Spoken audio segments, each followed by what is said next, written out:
Γεια σας και καλώς ήρθατε στο κανάλι μου. Hello and welcome to Greek School, a YouTube channel where I document my journey towards learning the Greek language. If this is your first time here, χαίρετε. Given it's the start of the year, I thought this would be a good opportunity to review what I've learned so far, as well as set some goals and make some plans for the year ahead. It has been 10 months since I started to learn Greek, and I started because last year we had a big 8-week trip to Greece planned, and I really wanted to be able to speak with the locals, start conversations with people. And my wife, her family are Greek, and we were going to spend some time with them, and I was really keen to be able to speak with them and to interact with them as well. So they were the reasons that I started learning Greek. So I started with Duolingo and watching some videos on YouTube, and eventually got a teacher. Now, the first challenge that I had was to learn the Greek alphabet. I have no prior knowledge of the Greek language, so learning the alphabet was my first challenge, and that probably took me 2 to 3 months alone just to stop making simple mistakes like making P sounds for the letter R. Once I got over that initial hurdle, I started to do lessons online, first with a teacher that I found on italki, and later with a teacher from Ellinistic Greek School, which is based in Tinos, and where we later decided that we would spend 5 days doing an in-person course with them there, which was awesome. So the next few months in the run up to the trip, I tried to study and practice as much as I could. And when we actually got to Greece, that was an opportunity for me to put my fledgling skills to the test. And I did my best to try and use them. When we arrived, I tried to buy us our tickets for the train and tried to order food from the different restaurants in Athens. And actually quite a funny experience in a taxi with some friends who were also there for the wedding of our friend, when the Greek taxi driver was trying to convince 4 guys from Australia to go to a strip club, and I was able to tell them that we weren't quite interested in going to the strip club, but that was funny and the guys were quite impressed. The first 4 weeks of our trip, we spent a lot of time with family and friends traveling the islands. And during this time, I didn't feel like I was listening to or practicing my Greek as much as I, had possibly hoped. And I definitely wasn't spending time studying in the same way that I was back in Sydney because I wanted to enjoy the holiday. So during that time, I felt like my skills might have actually regressed a little bit. But following that, we went to Tinos, just Marina and I, and that's where we spent the time with the Ellinistic Greek School, and we spent 5 days doing a course there. So I definitely learned a lot during that time, and that was great to pick things back up. And after Tinos, we actually went to the mainland, and we spent time in the mountains of Zoumerka and Sakori, which was really nice. People there spoke a lot more Greek, and they would speak Greek to us, and it gave me the opportunity to start some nice conversations and just talk to people, which was really fun and exactly what I'd kind of hoped to be able to do. And after that, we went to Yanina, and that's where my wife's family live, and we stayed with them.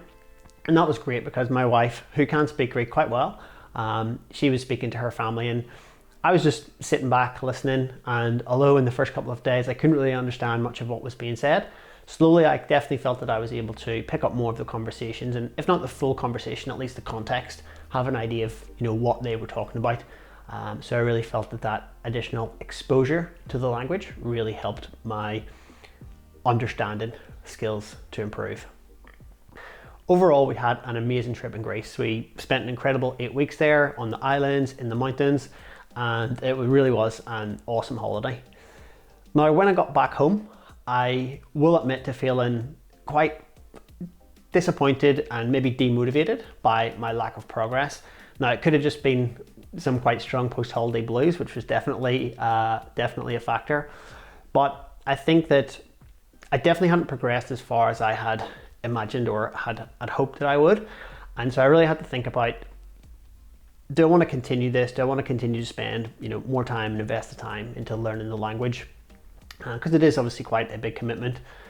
And so I decided that what I would do is I would at least stick it out until the end of the year, try and keep going. So I continued with my online lessons with my teacher from the Ellinistic School, and to give myself a goal, to give myself something to focus on, I decided that I would do a presentation, or try to do a presentation in Greek for Marina's grandparents and around Christmas time. And so that would give me a goal which to work on in the next 12 weeks. and after that I could decide and assess if I wanted to continue. On Christmas Day, I did my presentation for Marina's grandparents and family when we all got together for Christmas Day, and I think that they really enjoyed it, and it was really fun to do, and it was really cool to be able to speak to them in Greek and for them to see some of my progress. Now, I will admit that the vocabulary in the presentation is definitely a lot further on from where I currently am, so a lot of it I did read, but just being able to do that and show them where we went and explain to them more of our trip was really fun, and I think they really enjoyed it, and I think that I might have inspired them to want to go back to Greece next year. So that brings us to 2023 and thinking about what I want to achieve with my Greek language learning in the year ahead and what my goals should be. What I've learned is that one of the advantages of having been learning the language now for about 10 months is I have a better idea of how long it takes to make progress effectively. And I think one of the reasons why I was probably disappointed when I came back from my trip initially was just maybe having unrealistic expectations of how far I would be able to progress. So now that I have a better idea of how fast I can progress, I feel like I can set more realistic goals and just be comfortable with the fact that this is a project that's going to take probably a lot longer than I initially thought, and that's totally okay. I'm totally fine with that. It's not about trying to rush through it, it's about trying to enjoy it, it's about trying to build connections with people and build a skill that I can use in the future as well. So what I've learned is with languages, as far as I see it, there are four key skills. There's first that ability to listen and to be able to understand what is being said. And I really noticed that, as I said, in Yanina when I was sitting down with Marina and she was talking to her family. So the first is to be able to understand. Following on from that is the ability to be able to read. So to be able to see text and understand what is there and to be able to understand it. And I've come to realize that it's only once you've built a solid base of vocabulary, of words, that you can then actually start to speak those words. So that is really the third skill. And then for me, what comes next is then trying to just improve and refine that spelling and that grammar. Now, I don't think that most language teachers would like to hear that I would say spelling and grammar isn't important, but I think for me, what I've realized I need to focus on in the next year is my ability to understand, to build up my what they call passive vocabulary and improve my listening skills and my ability to understand what is being said. So that's really going to be my focus for the year ahead. That being said, I'm still somebody who likes to be able to objectively measure progress, and within languages there are different levels, and the way that these levels are typically assessed is use what's called the CEFR, so the Central European Framework of Reference for Languages, and there's 6 levels which go from A1, A2, B1, B2, C1, C2. They're the 6 levels. And so what I did was I asked my teacher for feedback on terms of, look, what level am I right now?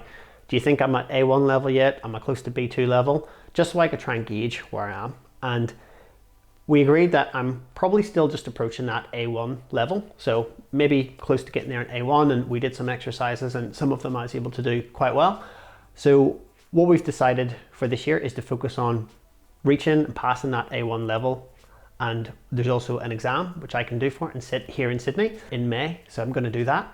I'm going to sit the A1 level with the goal of passing, and I'm going to sit the A2 exam as well. And at least that way, even if I don't pass, I can get feedback in terms of where I am in the different skills from listening, reading, speaking, etc. So my vision for the end of the year is to hopefully be able to understand a lot more in Greek, to be able to watch a TV show or listen to a podcast and have a good understanding of what is being said without subtitles or without an English translation. I wouldn't expect to know every single word, but hopefully I'm at a level where I can listen to a conversation and feel pretty comfortable that I know what is being said in terms of most day-to-day interactions that people would have. And so the next step is, if that's the goal, how am I actually going to break that down into manageable daily chunks and work towards it? So There's two things that I want to do. As I said, listening is the key focus for me. So I want to listen to at least 520 hours of Greek content over the next year. So that's basically breaking that down into 10 hours per week, which my goal there is to do an hour per day of listening, which can just be done passively, you know, as I'm going for a walk or as I'm doing exercise in the morning, just listening to various dialogues, podcasts, other content, and try and squeeze in a few extra hours on the weekends. That could be a movie or it could be a couple of episodes of a TV show. So I definitely think that an average of 1 hour per day of listening is definitely achievable. In addition to that, I want to spend 25 to 30 minutes per day on focused studying. So that would be reading or doing exercises, specific exercises that my teacher has given me from either my Greek textbook or other resources which they share with me as well. So actually, in addition to the listening, some dedicated study time as well. Each week I'll also do one lesson with my teacher, which we'll call a skills lesson. So actually working on skills, grammar skills, getting feedback. And I'm also going to try and do 1 hour per week of just speaking. So that could be on a language exchange platform or with another teacher, but the focus is just to practice the basic vocabulary that I have so far. So as much as listening this year is the focus, I still want to do speaking as well. And you can see that ratio that I'm aiming for is kind of 10 hours of listening to 1 hour of speaking.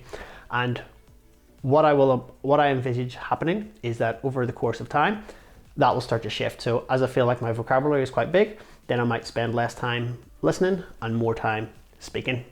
And so with my teacher, we're gonna work on a semester basis. So we're gonna work on 12-week semesters. And at the end of those 12 weeks, we can sit down, we can look at how I've progressed so far and decide where we need to focus. And then I can readjust my plan. And I'll use this channel to share with you guys how I'm progressing and what the focus of the next 12 weeks is. So that's it for this video. In the next video, I'm going to share with you some of the tools that I'm using and how I plan to actually track how much time I'm spending listening, how much time I'm spending reading. I've found some useful tools for that recently, so I'll share those with you.